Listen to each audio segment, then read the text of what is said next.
Hi, my name is James Story. I'm a professional tennis player and current Welsh No.1. For sure, my first professional singles title's got to be up there. It was in Tunisia. It was pretty cool to get my first title under the belt and be in that kind of winners club. I managed to go to the Junior Commonwealth Games and pick up a silver in singles and a bronze in mixed doubles. Yeah, recently I had a chance to represent GB university students, which was pretty cool.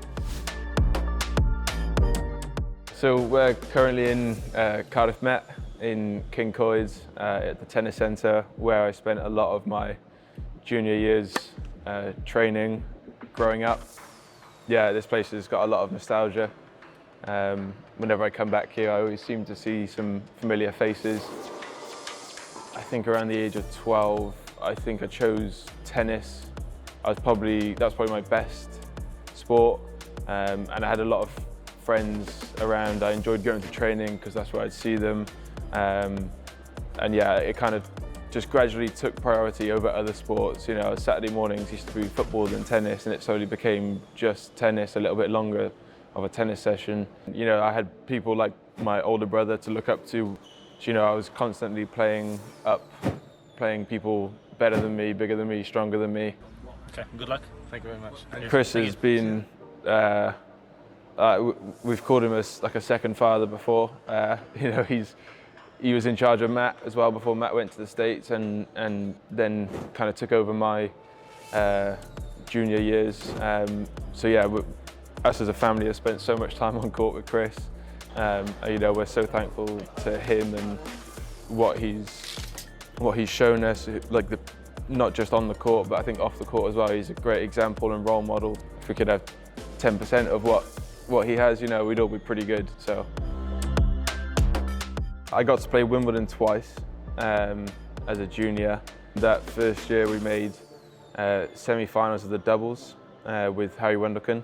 Yeah, it was awesome. You know, having so many family and friends come down to watch, you know, and having the British crowd supporting you after every single point. You know, it's such an uplifting and inspiring place to be, with so much history.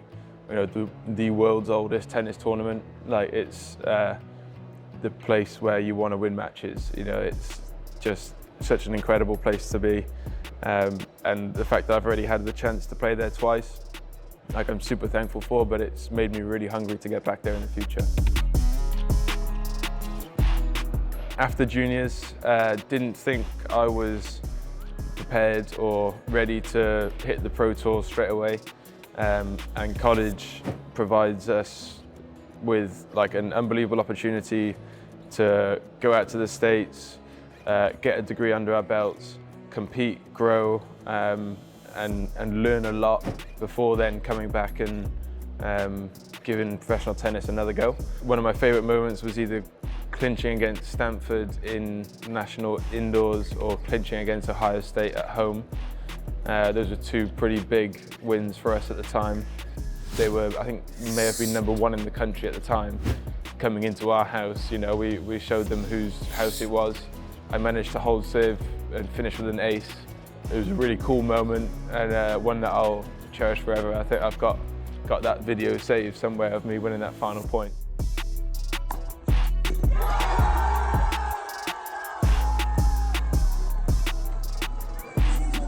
And then all of a sudden, like, you realise that this is now your job. You're trying to make a career out of it, so then there's that added pressure. You know, it felt all of a sudden very lonely. You don't have 8 or 9 guys supporting you day in, day out. Like, you win or you go home now. You know, it's not a season, it's not a league, or, you know, once the tournament is done, you go back home. I'm fully relaxed now into that new environment, and I have a much better support system for now that what works with professional tennis, with my current setup. So yeah, I think I'm on the right track.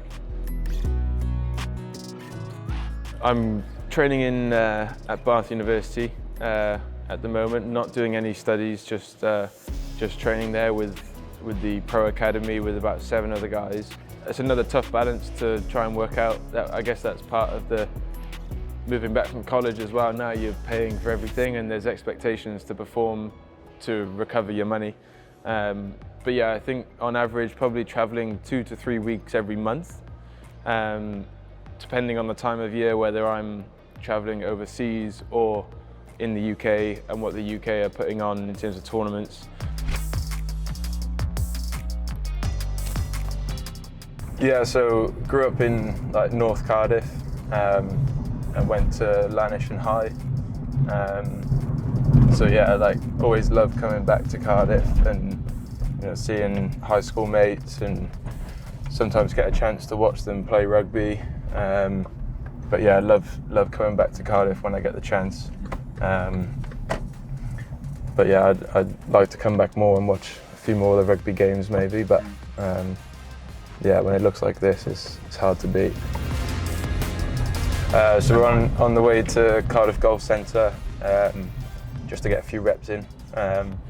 Yeah, don't get to play golf as much as I'd like, but it's definitely something on down days is fun to do. We get outside, a bit of active recovery, and yeah, a lot of other tennis players enjoy it as well. So we all tend to get out together in between tournaments when we can. So yeah, just going to go and sharpen the tools a little bit so I can beat them next time. Here we are. The best place in Cardiff for it, I think, so yeah, I come here quite a lot.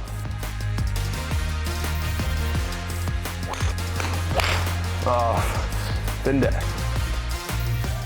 I'm honestly not very disciplined. I get the driver out way too soon and then stay on the driver.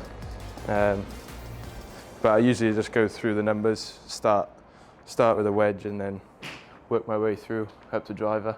Yeah, it's nice to switch off for a little bit and just have a little walk around, hit a few balls, take some of your frustration out if you really want.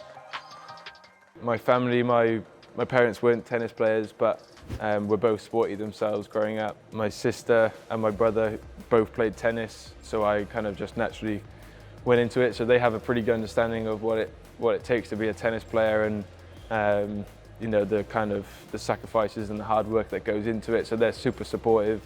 And then yeah, my girlfriend's been amazing, through it all. Did 5 years in America, and she supported me all the way through that, and now with all my travel and stuff, she's super patient with me.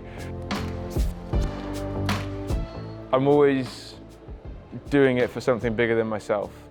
I think all I want to achieve is for others around me, in a way. I think the reason I make sacrifices and stuff is because I want to do it for them.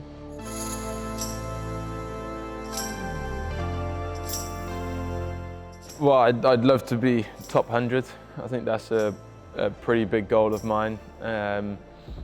And yeah, I represent Wales on the global stage. There's a huge amount of pride, in where you're from. Wales isn't exactly the biggest country or most well known, so if I can let people know, by playing the way I do on court, then I think I've done my country proud there. I think there's that added pressure.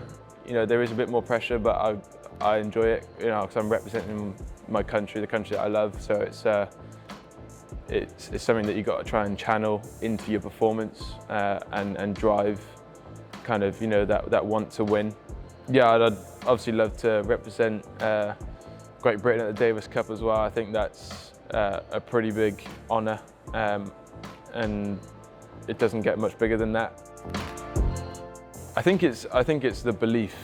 I think there's parts of my game that can be top 100, and I think it's the belief that I can put it out on the court day in, day out and beat these guys that are ranked above me. I think I've got a lot of weapons that people can be afraid of on the tennis court. So it's just putting them all together and believing in myself that I can do it.